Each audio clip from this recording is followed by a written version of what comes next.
আজকে আমি সব কিছু একসাথে অ্যারেঞ্জ করে নিয়েছি। এখানে আমি খাসির মাংস দিয়ে বিরিয়ানি রান্না করব। মানে আমি আজকে এখানে সর্ষের তেল দিয়ে মটন বিরিয়ানি রান্না করব। সেজন্য যা যা লাগবে আমি এখানে সব কিছু একসাথে করে নিয়েছি। তো চলুন যাই, চুলাতে কড়াই বসিয়ে দিয়ে রান্নাটা শুরু করি। তার আগে গ্যাসটা জ্বালিয়ে নিলাম, কড়াই বসিয়ে দিলাম। এখন এখানে আমি খাঁটি সরিষার তেল দিয়ে দেব।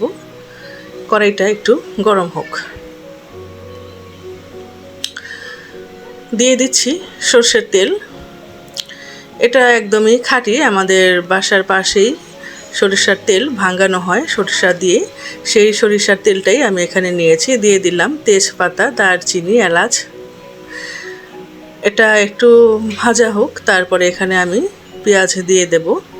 তো কেমন আছেন সবাই? আশা করছি ভালো আছেন, সুস্থ আছেন। মাই স্পাইসি কিচেন লাইফ চ্যানেলটিতে আপনাদের সবাইকে স্বাগত জানাচ্ছি। আমি ফারজানা হোসেন। হালকা করে পেঁয়াজটা একটু ভাজা ভাজা হওয়ার পরে দিয়ে দিলাম আমি এখানে লবণ, আর দিয়ে দিলাম খাসির মাংস। এখন পেঁয়াজের সাথে খাসির মাংসটা খুব ভালো করে একটু ভেজে নেব। এখানে গরম পানি আমার রেডি আছে।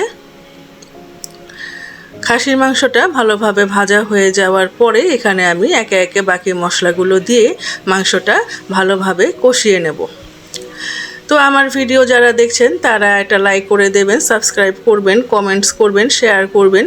আর ভিডিওটি কেউ স্কিপ করে দেখবেন না। ভিডিও বানাতে কিন্তু খুব কষ্ট হয়, স্কিপ করে দেখলে কিন্তু আমার ক্ষতি হবে। তো দয়া করে আপনারা ভিডিওটি কেউ স্কিপ করে দেখবেন না। এখানে দিয়ে দিলাম আদা বাটা আর রসুন বাটা একসাথে আছে, সেগুলো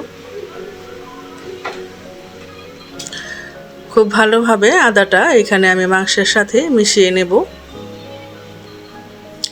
এখানে আমি খুব বেশি পরিমাণে কোনো মশলা ব্যবহার করব না, ঘরে থাকা উপকরণ দিয়েই আমি এই রান্নাটা করছি। এখানে দিয়ে দিলাম স্পেশাল মশলা আর জিরার গুঁড়া।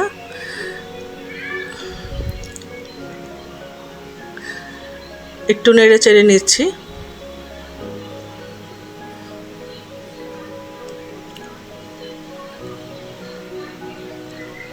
সামান্য আরেকটু লাগবে, সেটা দিয়ে দিব।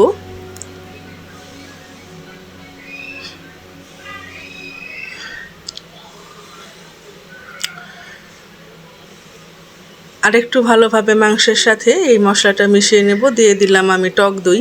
টক দইটা আমি খুব ভালোভাবে ফেটিয়ে রেখেছিলাম, সেটা দিয়ে দিচ্ছি। এখানে আমার আর আলাদা করে পানির ব্যবহার করতে হবে না। টক দই থেকে যে পানি ছাড়বে সেটা দিয়েই এই মাংসটা রেডি হয়ে যাবে।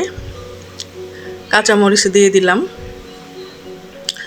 এটা আমার খুব ঝামেলা মুক্ত, খুব সহজে রান্না করা যায় এইরকম একটা রেসিপি। এখানে সময়ও বেশি লাগবে না। এখন একটু বাদাম বাটা, এখানে আমি কাজু বাদাম ব্যবহার করিনি, এখানে শুধুমাত্র কাঠবাদাম ব্যবহার করেছি।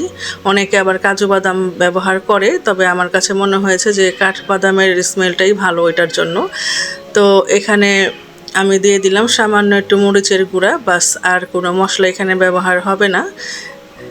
তো এখানে এই মরিচের গুঁড়াগুলো একটু ভালোভাবে মিশিয়ে নিলাম।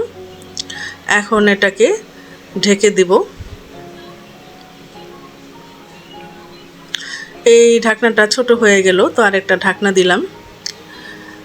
এখন গরম পানিটা আমি নামিয়ে নিলাম। ওই পাশের চুলায় আমি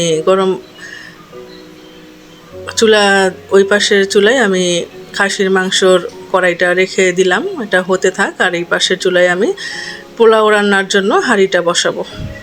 দিয়ে দিলাম সর্ষের তেল। আচ্ছা, আপনারা কারা কারা সর্ষের তেল দিয়ে খাসির মাংসের বিরিয়ানি রান্না করে খেয়েছেন আমাকে কমেন্ট করে জানাবেন।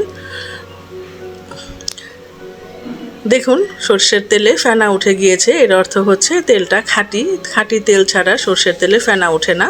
সেটা দেখে আপনারা বুঝতে পারবেন কোন তেলটা খাঁটি আর কোন তেলটায় ভেজাল আছে। তো এখানে সামান্য একটু পেঁয়াজ আর আদা একটু ভেজে নিচ্ছি। দিয়ে দিলাম পোলাওয়ের চাল। পোলাওয়ের চালটা আমি আগে কিছুক্ষণ ভিজিয়ে রেখেছিলাম, তারপরে ভালোভাবে ধুয়ে নিয়ে ঝরিয়ে রেখেছিলাম, সেটাই এখন এখানে দিয়ে দিলাম। ভালোভাবে একটু ভেজে নিব। আর এখানে খাসির মাংস কষানো হচ্ছে। দিয়ে দিলাম মটরশুঁটি। আমার বাচ্চারা আবার এখানে মটরশুঁটি বিরিয়ানিতে খুব পছন্দ করে, আবার ওরা কিশমিশ বা এই আলু পকোড়া এই দুটা জিনিস পছন্দ করে না, তাই সেই দুটা জিনিস আমি এখানে স্কিপ করলাম। আপনারা খাইলে দিতে পারেন, কিন্তু আমার বাচ্চারা খায় না, সেজন্য আমি সেটা দিচ্ছি না। ভাজা হয়ে গিয়েছে চালটা, এখন আমি এখানে গরম পানি দিয়ে দিচ্ছি।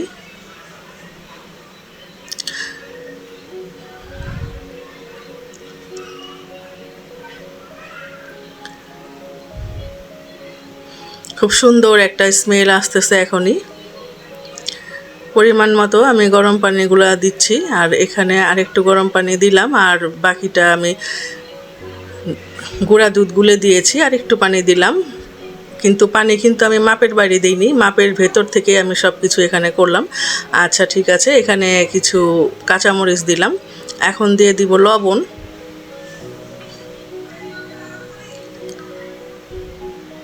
পরিমাণ মতো লবণ।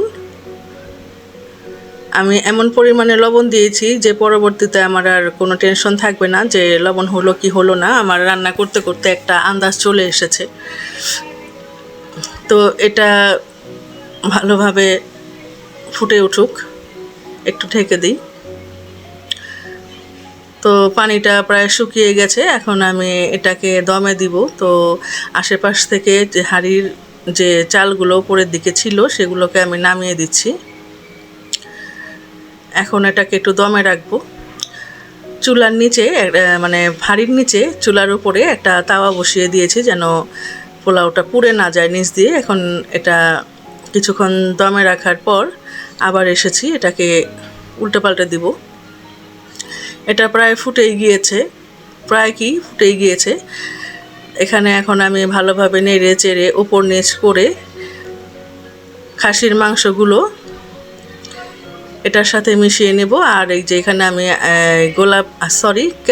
কেওড়া জলের সাথে একটু জাফরান মিশিয়ে নিয়েছি, সেটা দিয়ে দিব একদম শেষে।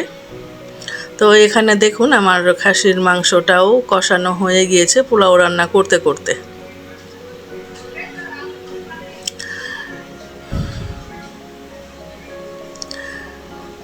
মাংসগুলো এখন মিশিয়ে নিচ্ছি। এটা একদমই চর্বি মুক্ত, খুব স্বাস্থ্যকর একটা খাবার। এটা চাইলে বৃদ্ধদেরকেও দিতে পারেন, বয়স্কদেরকে, কোনো সমস্যা নাই। আমি আবার খুব একটা চর্বি খেতে পছন্দ করি না, তাই চর্বি সব ফেলেই দেই আমি। আমার বাসায় সবাই একটু স্বাস্থ্য সচেতন, কেউই চর্বি খায় না। এখন এখানে আমি জাফরান দিয়ে দিলাম, আর দিয়ে দিব ঘি। পুরো ফ্ল্যাটের ভিতরে সুন্দর একটা ঘ্রাণ দিয়ে ভরে গেছে। সবার নাকি ক্ষুধা পেয়ে গেছে, সত্যি সত্যি আমারও কিন্তু ক্ষুধা লেগে গেছে। ঘি দিয়ে দিলাম। এখন এটাকে 5-7 মিনিট মতন দমে রাখলেই হবে, কারণ এটা হয়েই গিয়েছে, জাস্ট একটু রেস্টে রাখা আর কি। তো চলে এলাম আবার কিছুক্ষণ পর। খুব সুন্দরভাবে এটা দমে রাখা হয়েছে, ধোয়া উঠছে। আমি একটু নেড়ে চেড়ে আপনাদেরকে দেখিয়ে দিচ্ছি। প্রচণ্ড রকম সুন্দর একটা স্মেল আসতেছে। আমি যদি আপনাদেরকে ভিডিওতে ভেতর থেকে ঘ্রাণটা বের করে দেখাতে পারতাম তাহলে মনে হয় ভালো হতো। এটা আপনি যদি খান বা আপনার বাসায় যদি রান্না করেন, আপনারা বুঝতে পারবেন না যেটা আপনি রান্না করেছেন না আপনার বাবুর্চি দিয়ে রান্না করিয়েছেন। এইরকম একটা ঘ্রাণ আসতেছে, আর দেখতেও প্রচণ্ড সুন্দর হয়েছে। এখন তো আমার ক্ষুধা লেগে গেছে, আর এখানে দাঁড়িয়ে থাকতে পারছি না, আর বকবক করতেও পারছি না। তো খোদা হাফেজ, পরবর্তী ভিডিওতে আবার দেখা হবে। আমি বিদায় নিচ্ছি, বাই।